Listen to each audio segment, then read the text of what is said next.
Thank you, and thank you everyone for coming this evening and for all the work that you've done over many years to get us to this point and these asks. And to cut to the chase, it's a yes to all of your asks. But let me explain why. Start with housing. I think it's important to say at the outset that we have huge housing problems in Birmingham and indeed the rest of the country, most of which have a simple root cause, which is the failure of successive governments of all parties to invest sufficiently in building new houses, especially socially rented housing.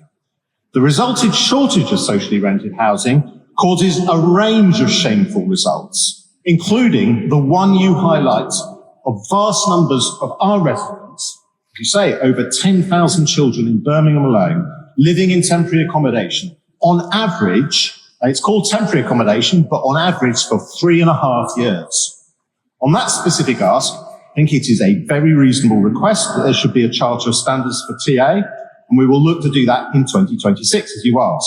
I'd suggest, actually, that we go beyond the 5 elements, especially in terms of providing support to children in TA and the schools that they attend, and doing what is possible to keep them as close to the communities where they come from.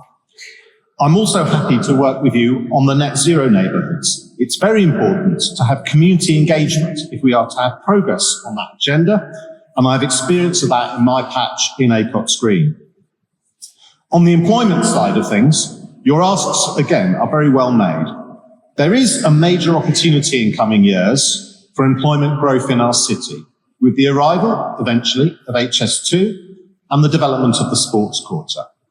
It is vital for the success of Birmingham that the jobs that these and other initiatives create are accessed by communities currently suffering from very high levels of unemployment, and indeed related issues such as child poverty that we've heard about this evening. There is very real risk that the jobs will go to residents in areas outside Birmingham, like Warwickshire and Staffordshire, putting more pressure on transport links while failing to address the high levels of unemployment. So actively working to prevent such outcomes is vital. Your 4 asks are very much along the right lines to achieve this. The council and employers need to proactively engage with residents, especially young people, in these communities, highlight the jobs opportunities that are on the way and what they need to do to access them. When they get the skills and the training needed, this should lead to guaranteed interviews, and this process should be regularly reviewed as each set of interviews takes place to see how it can be improved, with the aim of getting more successful applicants from our communities with the highest levels of unemployment. I would note that the council must take a lead on this process, not just to set a good example, but also to address the age gap that was mentioned earlier. I'll stop there. Thank you.